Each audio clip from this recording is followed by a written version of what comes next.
Bien le bonjour jeunes gens et bienvenue sur Green Reset, Max Lebel au micro. Alors, juste une intro rapide avant de vous donner vos guidances pour le mois de mars. Donc, juste avertissement, disclaimer, si ça vous parle pas, eh ben, c'est très bien, il n'y a pas de souci avec ça. Ça peut pas parler en tout point pour toutes les guidances, donc ne vous inquiétez pas avec ça. Si jamais ça vous parle, ben, n'hésitez pas à commenter, à liker, à vous abonner. Ça m'aidera beaucoup.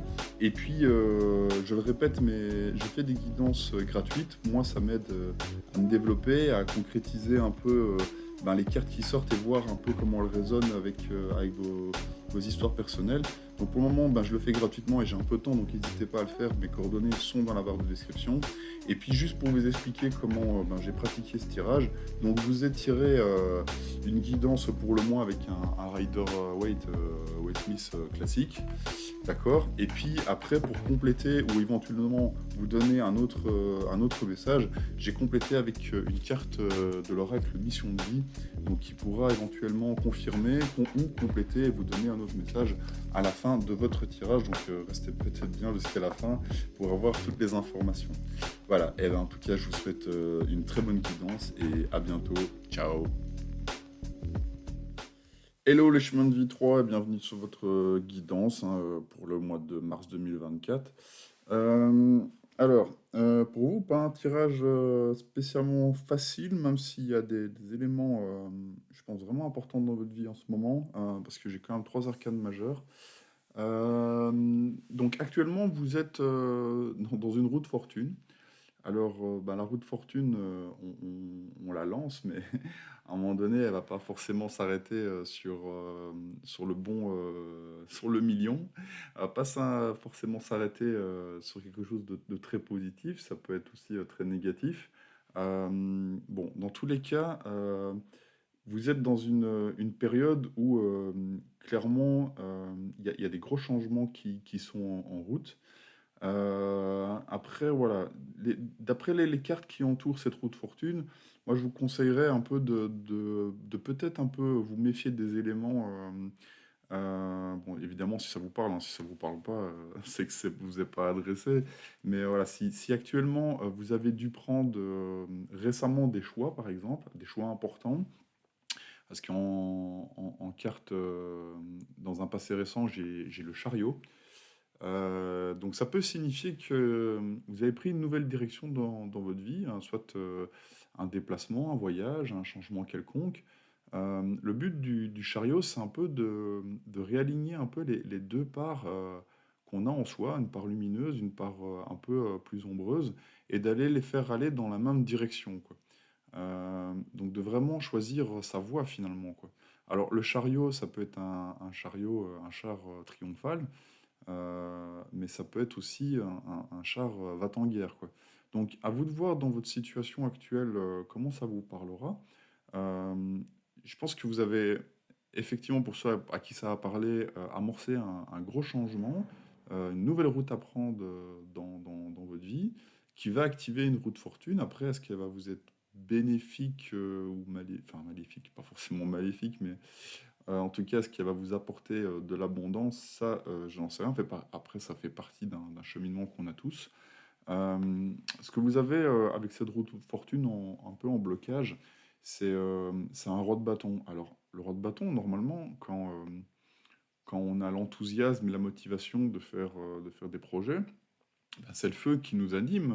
C'est vraiment l'élément moteur quand on est dans un projet quel qu'il soit, hein, que ce soit professionnel ou personnel parce que vous avez déménagé ou changé de lieu de vie ou amical parce que vous avez dans vos relations ben, l'idée de faire quelque chose d'important avec votre cercle d'amis ou de connaissances.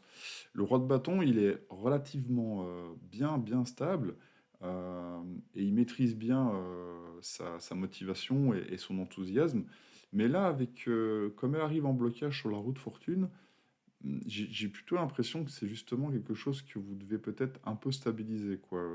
De pas être un peu au four et au moulin sur certains trucs et de relativiser. Et je vais y venir par la suite avec les autres cartes, quoi. Ce que vous avez en conscience, c'est que enfin, vous avez le 3 de denier. Donc le 3 de denier, c'est une carte, de reconnaissance dans le sens où en fait, on peut comparer ça un peu, à un artisan, qui a super bien bossé et qui délivre quelque chose de concret, qui plaît aux gens et qui satisfait, sa clientèle. Donc ça peut être le cas, peut-être que vous êtes, indépendant et que vous fournissez des services qui peuvent vraiment satisfaire les personnes avec qui euh, vous collaborez. Ça, c'est possible. Ça peut être aussi un peu l'effet inverse, hein. Il y a toujours deux côtés à une carte, un peu comme les deux faces d'une même pièce. Ça pourrait un peu vous bloquer. Moi, j'ai plutôt l'impression ici que vous êtes sur un travail peut-être un peu laborieux, mais qui en tout cas est reconnu. Euh, donc voilà, mais ça peut être quelque chose, un loisir aussi, ou une occupation extérieure. L'important, c'est que c'est quelque chose qui est concret. Donc dans ce que vous concrétisez avec le denier, euh, c'est quelque chose qui apporte quand même une reconnaissance pour vous, une satisfaction pour les personnes pour qui vous donnez, vous produisez ce service quelconque. Euh, Quelque chose qui, euh, qui pourrait un peu vous aider dans le sens où il faudrait peut-être un peu le prendre en conscience. Vous avez l'ermite. Alors voilà, ça fait quand même quatre arcanes majeures là, vraiment dans votre tirage, ce qui vous est vraiment propre. L'ermite, c'est un peu, ben, c'est l'introspection, c'est une prise de recul pour justement réfléchir un peu à l'intérieur de soi, à ce qu'on veut réellement, à la marche à suivre, à quelle destination on veut aller, en tout cas quelle étape on veut franchir, parce qu'une destination, je pense que toute notre vie, on cherchera un peu notre destination finale, et le but, c'est, c'est, euh, c'est d'apprendre à chaque étape. Et donc, ben voilà, il y a quelque chose un peu dans votre inconscient où le jeu, là, ici, les cartes vous demandent un peu peut-être de faire le bilan, de vous introspecter. Alors, ça peut correspondre aussi à une personne qui viendrait à votre rencontre et vous apporter une certaine sagesse ou un certain éclairement, parce que bon, il a quand même une lanterne, hein, cet ermite, même si il est dans une grotte tout seul ou s'il est dans le désert tout seul. Voilà, c'est une image, hein, mais en tout cas, je pense que le jeu vous demande un peu de prendre un peu de recul pour justement analyser plus sereinement vos choix ici que vous avez faits et peut-être qui vous satisfont pas dans le sens où vous êtes élancé avec ce chariot, mais on vous demande une certaine stabilité dans votre feu intérieur, dans votre motivation, un peu comme aussi les émotions, même si c'est plus les coupes, mais bon, le bâton, ça peut aussi refléter, euh, en tout cas, ça aura une incidence sur vos émotions. Voilà, vous avez activé une roue de fortune qui va s'arrêter à un moment donné, mais bon, dans un futur proche, vous avez le diable. Alors, c'est pas spécialement une carte facile, le diable. Après, c'est pas non plus, c'est pas euh, c'est pas maléfique dans le sens où on pourrait l'interpréter de manière vraiment basique. Le diable, ça correspond un peu à toutes les parts qu'on a en nous qui nous font un peu peur finalement, quoi, ou qui nous mettent en colère, ou dans des états dans lesquels on n'est pas spécialement fier de l'être et qui nous apportent pas du bon, quoi, pour notre développement personnel et pour notre bien-être, mais c'est des parts de notre personnalité qu'on doit aussi explorer, peut-être justement avec ces termites, pour un peu les maîtriser. Alors, si ça parle d'un sujet, que ce soit professionnel ou même relationnel, hein, peu importe ce que vous vivez, voilà, il pourrait y avoir dans un futur proche un peu des énergies où on n'est pas spécialement euh, content et à l'aise avec ses propres ressentis, ou peut-être ceux des autres aussi, mais ça fait partie des éléments qu'on doit prendre en compte dans un développement, que ce soit personnel ou même avec les autres, mais bon, dire le développement, il part vraiment de nous. C'est qu'on doit assumer un peu parfois ces parts d'ombre et les libérer, dans le sens où le diable, ben, il est accroché à des, à des choses, qui ne s il vous accroche à des choses qui sont pas bonnes pour vous, quoi. Que ça soit une addiction, drogue, alcool, sexe ou même des choses, peut-être, plus légères, mais qui sont tout aussi insidieuses. Ça peut être aussi un comportement ou une manière de penser, ou voilà, donc le diable, il nous accroche à ça parce qu'en fait, au fond, nous, on a peur de certains comportements des autres, mais on les anime en 1er lieu en soi. Et donc en fait, voilà, c'est possible que dans un futur proche, ben, ce que vous avez essayé de remettre en place ou de vous lancer, provoque un peu, chez vous des anxiétés, des peurs et qui vous provoque, de la colère ou si vous avez une addiction à quelque chose, ben voilà, ça ressorte. Mais bon, voilà, c'est quelque chose à maîtriser et qu'on peut maîtriser, en s'introspectant un peu et en faisant un peu le bilan, et surtout en les mettant en lumière, sans en avoir spécialement peur. Et c'est ce que l'ermite va faire, lui, justement, en s'explorant un petit peu, quoi. Alors, dans votre crainte ou espoir, vous avez un 8 de bâton. Alors, le 8 de bâton, c'est une carte où on se met en mouvement, on s'élance, on fait les choses parce on se sent animé par ce feu qui nous donne envie de le faire, que ça soit professionnel ou relationnel. Voilà, on s'élance. On se sent capable et donc on le fait, hop, on y va. Peut-être on voyage aussi. Ou alors justement, ben, on a peur un peu de stagner, de rester en place, alors qu'en fait, justement, il y a quelque chose qui nous pousse vraiment à agir. Donc voilà, c'est quelque chose peut-être à maîtriser, parce que vous êtes justement pas dans cette énergie de roi de bâton qui stabilise un peu tout ça. Et donc voilà, moi, vis-à-vis des cartes, je vous dirais un peu peut-être de tempérer ou de vous méfier de certaines impulsivités, surtout avec le diable qui est sorti ici en carte de futur proche. Donc voilà, se lancer tête baissée dans un chariot où on veut finalement aller dans une seule et même direction, mais qu'on n'est pas spécialement aligné, ou qu'on est peut-être aligné plus sur sa part d'ombre avec le sphinx ici, ou le cheval noir, et le diable, ça peut ne pas être forcément quelque chose de bon pour vous. Après, c'est un apprentissage. Si vous le faites, ben voilà, c'est comme ça. Mais voilà, ici, je ressens quand même des énergies où potentiellement il y a des choses qui vous agacent, qui vous font ressortir des côtés pas spécialement glorieux de votre personnalité. Et bon, tout le monde en a. Et donc voilà, avec le 8 de bâton, en crainte ou espoir, je me dirais, attention, peut-être peut-être réfléchir avant d'agir.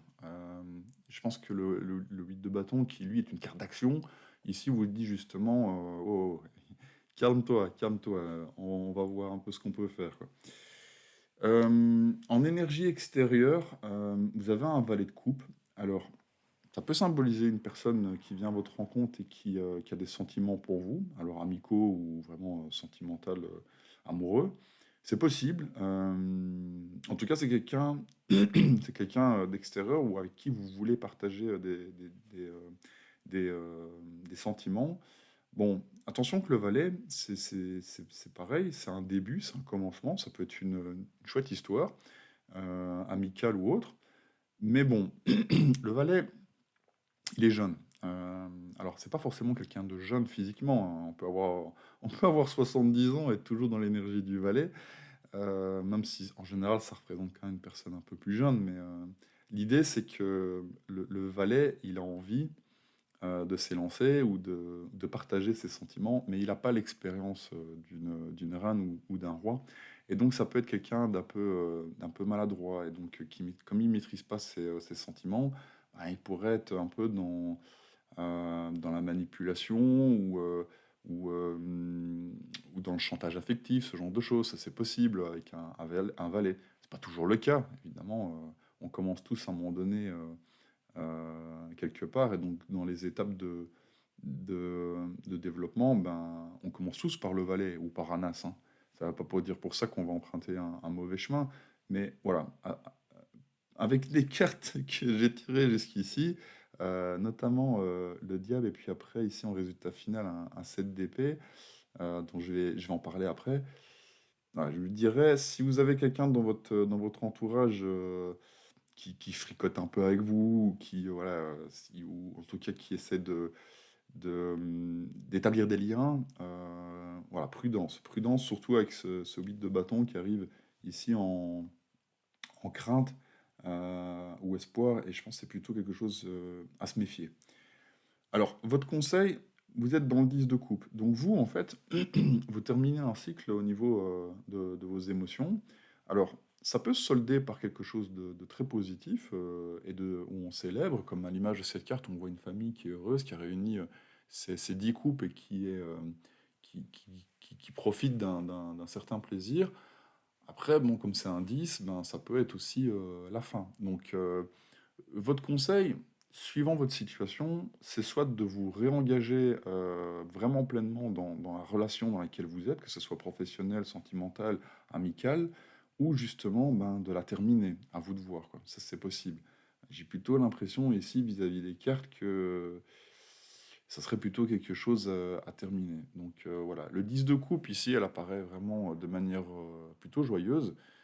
C'est pas forcément le cas euh, de ce que je vois quand je les tire. Des fois, c'est pas spécialement bon. Enfin bon, dans le sens où on continue pas avec telle ou telle personne dans n'importe quel contexte, hein, professionnel ou amical ou relationnel ou autre.